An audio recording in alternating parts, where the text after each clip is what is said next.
राधे राधे दोस्तों, आप सुन रहे हैं लक्ष्मी कुमारी इन्फो पर मालती जोशी की कहानी सन्नाटा।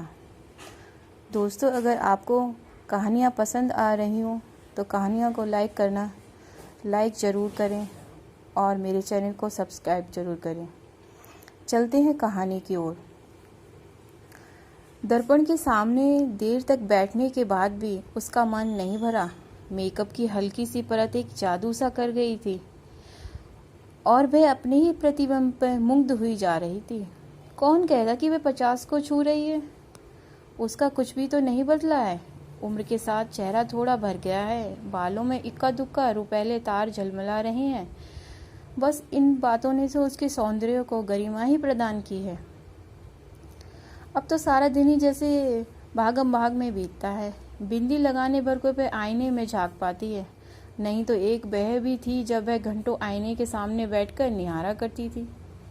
उन दिनों कॉलेज भर में उसके रूप के चर्चे थे। इसी रूप जाल ने तो गिरीश को बांधा था। इसी के बल पे तो वह बिना किसी दान दहेज के इतने बड़े घर में आ गई थी। बड़ा घर याद आते ही उसका मन ऐसा कसला हो उठा जैसे दांतों नीचे कोई कड़वी चीज आ गई हो। बीते दिनों की स्मृतियों ने कोई मुग्ध रागनी नहीं छेड़ी, बल्कि मन में एक ठीस सी उठी। वह एक झटके के साथ उठी और कपड़ों की अलमारी के सामने जाकर खड़ी हो गई। बेकार की बातों से वह इस समय अपना अच्छा भला मूड बिगाड़ना नहीं चाहती थी। साड़ी का चुनाव वाकई एक समस्या थी। अपनी रोजमर्रा की साड़ियों की ओर उसने झांका भी नहीं। साल दर साल उन्हें ही पहनते हुए ऊब चुकी थी। कुछ साड़ियां जो समारोह के लिए खरीदी गई थी, पर कपड़ा हर मौके पर खिलता थोड़ी है।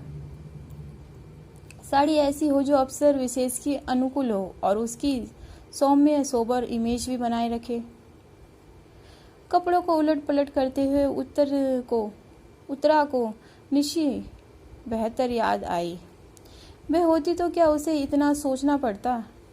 वह तो पता नहीं कब से मुनासिब सी साड़ी, मैचिंग चूड़ियाँ, पर्स, चप्पलें सब कुछ निकाल कर रख चुकी होती। उसके रहते मजाल थी कि मम्मी उल्टा सीधा पहनकर या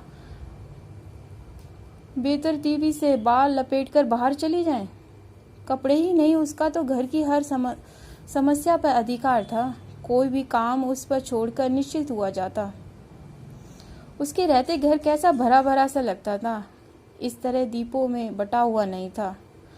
उत्तरा को पीएचडी मिली तब निशी मुश्किल से 16 की होगी। स्टाफ मेंबर्स पार्टी के लिए इंतजार कर रहे थे। उत्तरा ने सोचा था वहीं कैंटीन में कुछ खिला पिला देगी, पर निशी अड़ गई। कॉलेज में क्यों मम्मी? क्या तुम्हारा घर नहीं है? और पार्टी का सारा प्रबंध उसने अकेले ही किया। खाना तो खैर बनवाया गया था, पर प्लेट, चम्मच, नैपकिन, बर्फ, यहाँ तक कि पान सुपारी और जर्दे की व्यवस्था भी उसने ही की थी।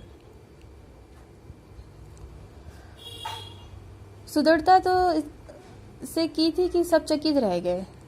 लोग अब फिर पार्टी मांग रहे हैं, पर अब उत्तरा की हिम्मत टूट गई है।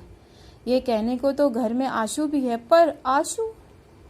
उसने आवाज दी, पर जैसा कि वह जानती थी कोई जवाब नहीं आया। आजकल तो वह अपने पापा के आसपास ही मंडराया करती है।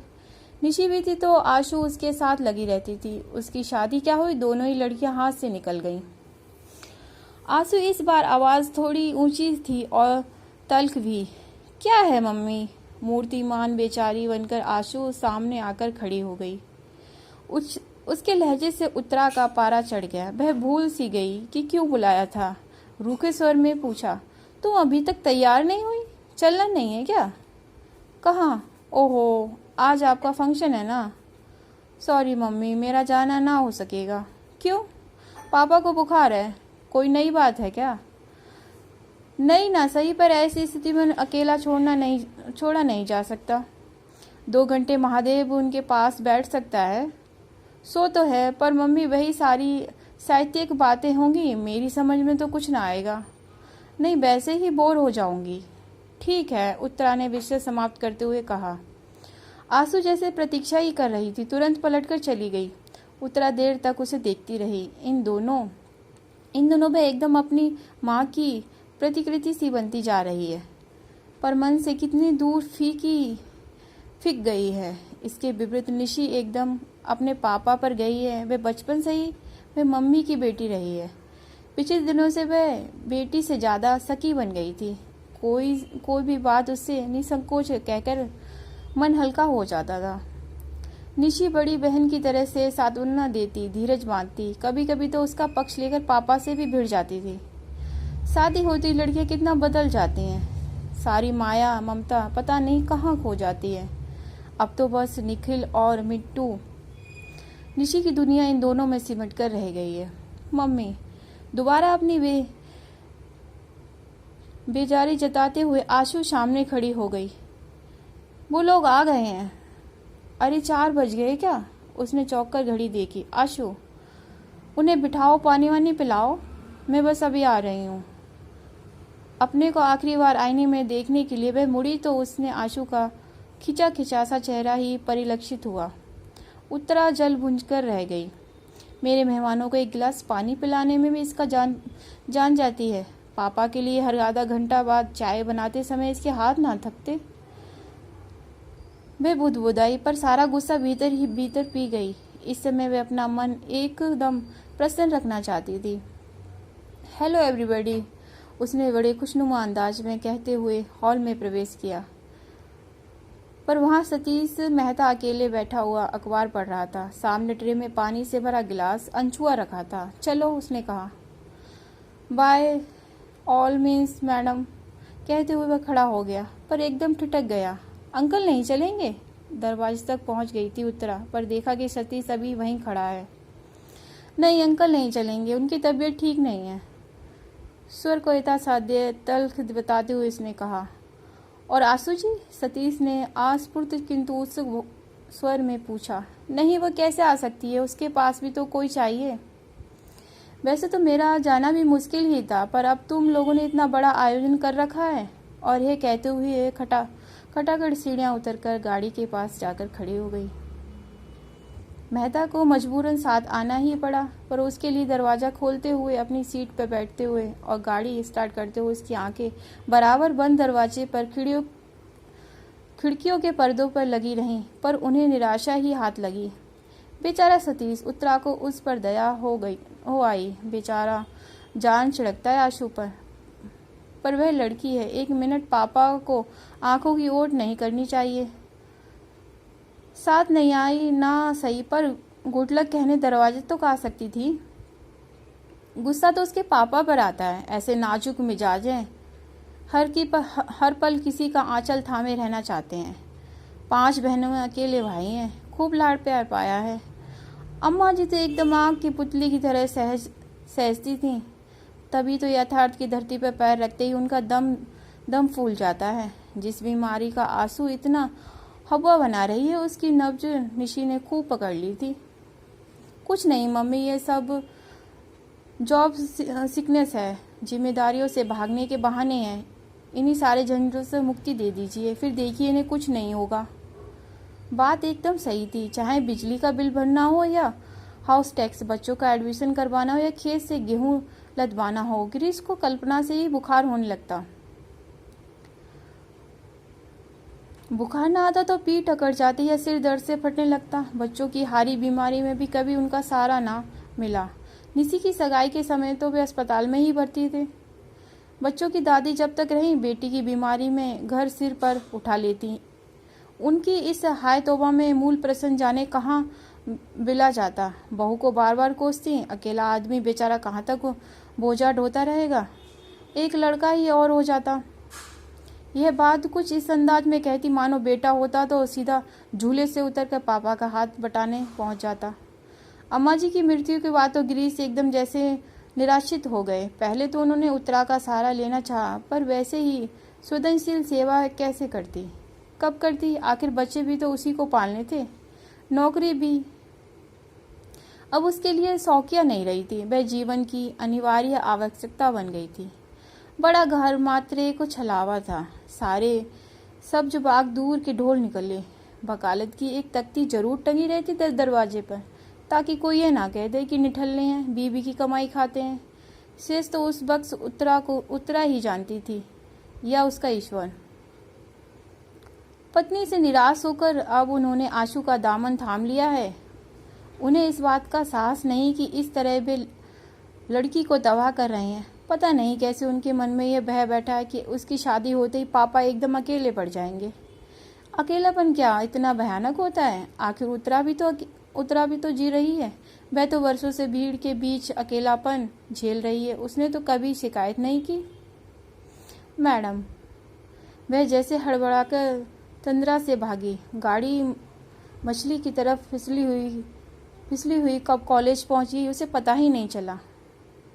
पोर्च में उसके कुछ कनिष्ठ सहयोगी और विभाग के छात्र छात्राएं स्वागत के लिए खड़े थे। गाड़ी से उतरते समय उसकी मन स्थिति बड़ी अजीब सी थी। अपने ही कॉलेज में इस तरह मेहमान बनकर आना उसे अटपटा लग रहा था। अब तो बार बार मना कर रही थी पर बच्चे नहीं माने। उसका गौरव, उसका सम्मान जैसे सबका हो गया था। इसे वे कैसे व्यर्थ होने देते? यह सब कुछ इतना अनपेक्षित था कि उत्तरा स्वयं हैरान रह गई थी। वर्षों के अध्ययन और परिश्रम के बाद उसने एक भारी भरकम पुस्तक लिख डाली थी, भारतीय नारी की सामाजिक चेतना, उदय और विकास। बड़ी मुश्किल से तो वह प्रशासक जुटा पाई थी। उसने उस समय बस यही आशा की थी कि शिक्षा मंत्रालय द्वारा खरीद ली गई तो पुस्तक कॉलेज के पुस्तकालयों में पहुंच जाएगी। 4 लोग इसे पढ़ेंगे, उसका श्रम सार्थक हो जाएगा। पर आश्चर्य, पुस्तक को अकादमी पुरस्कार जीत लाई। उसे तो सुनकर कानों पर विश्वास ही नहीं होया था। उसके छात्र जगत में आनंद की लहर दौड़ गई थी। पुरस्कार समारोह तो राजधानी में अकेले ही महीनों होना था, पर उन लोगों ने कॉलेज में उससे पहले ही एक सम्मान समारोह आयोजित कर डाला। उसे हमेशा अपने विद्यार्थियों से इतना आदर और स्नेह मिलता रहा है कि छात्र अनुशासनहीनता की पुकार मचाने वाले उसके सहयोगी अक्सर उससे ईर्ष्या करने लगते हैं। फैकल्टी का वह छोटा सा हॉल बड़े कलात्मक ढंग से सजाया गया था। हॉल में प्रवेश करते ही स्वयं प्रधानाचार्य ने उठकर उसका स्वागत किया तो वह संकोच से गड़ गई। उसे पहले तो फूल मालाओं से लाद दिया गया, फिर भाषणों का दौर प्रारंभ हुआ। छात्र तो उसकी इस उपलब्धि पर गदगद थे, पर कुछ सहकर्मी भी उसकी प्रशंसा के पुल बांध दिए थे। उसे सुदुख आश्चर्य हुआ। प्रधानाचार्य महोदय ने भी 2 शब्द बोले। उत्तरा के कारण उनका यह कस्बाई कॉलेज देश के नक्शे में आ गया था। प्रमुख अतिथि ने जलाधीश महोदय उसे सम्मान का प्रतीक वीणामणि की मूर्ति भेंट करते हुए उन्हें भी औपचारिकतावश प्रस्तुति में 2 शब्द कहने ही पड़े। वह सुनती रही और सोचती रही, काश आशु यहाँ होती, उसके पापा होते। वे लोग जरा देख तो लेते कि घर के बाहर उसे कितनी इज्जत मिलती है, प्यार मिलता है। पर यहाँ आते ही क्यों? पत्नी की गौरव गाथा निष्प्रय भाव से सुनने की सामर्थ्य उनमें कहाँ है? तभी ना बुखार आया है। उस दिन जब कुछ लोग यह सुसम्मान लेकर घर पहुंचे थे, तभी तो वे सहज भाव से उसे झेल नहीं पाए थे। कैसी रोनी सी आवाज में बोले थे, भाई हमने तो इन्हें पूरी स्वतंत्रता दे रखी है, जितना समय मिलता है अपने विषय को दें, घर बार की चिंता छोड़ दो, उसे हम संभाल लेंगे। अपने कोई बड़े विद्वान नहीं है, बस इतना योगदान दे सकते हैं।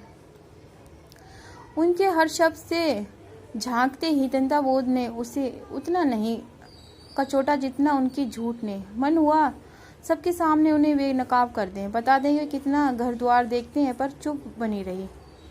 कभी कभी सुखी गृहस्थी का नाटक भी कितना जरूरी हो जाता है। इस समय वे प्रसंग याद करते ही उसका मन फुकार कर उठा। सम्मान की सारी खुशी, सारा उत्साह ठंडा पड़ गया। रात भर जाग के एक आलेख तैयार किया था, पर बोलने के लिए खड़ी हुई तो एक शब्द भी शायद याद न आया। पहली बार कागज की जरूरत महसूस हुई। सुनने वालों ने समझा भाव विहीन हो जाने से उसकी वाणी अवरुद्ध हो गई है, नहीं तो वो साक्षात सरस्वती है। लौटे समय आधा दर्जन लोग साथ थे। फूल माला और भेंट सामग्री उन्हीं के हाथ में थी। दरवाजा वैसा ही बंद था। चलते समय ना तो किसी ने विदा किया था, ना वहाँ अब कोई स्वागत में खड़ा था। अब चलेंगे मैडम, किसी ने कहा तो लगा मन पर हथौड़े की चोट पड़ी हो। इतने बड़े हंगामे के बाद ये लोग उसे एकदम अकेला करके चले जाएंगे। कल्पना सही वह सिहर उठी। ऐसे कैसे चले जाओगे? उसने कहा, एक एक कप कॉफी तो पीते जाओ। और फिर उसने दरवाजे की घंटी जोर से दबा दी, इतनी जोर से कि उसकी आवाज़ से सन्नाटे की धज्जियाँ उड़ गईं। ये थी मालती जोशी की कहानी सन्नाटा। हमारी कहानी का यहाँ पर अंत होता है। दोस्तों, अगर मेरे द्वारा सुनाई जा रही कहानियाँ आपको अच्छी लग रही हैं तो कहानियों को लाइक करना और चैनल को सब्सक्राइब करना ना भूलें। तब तक के लिए राधे राधे दोस्तों।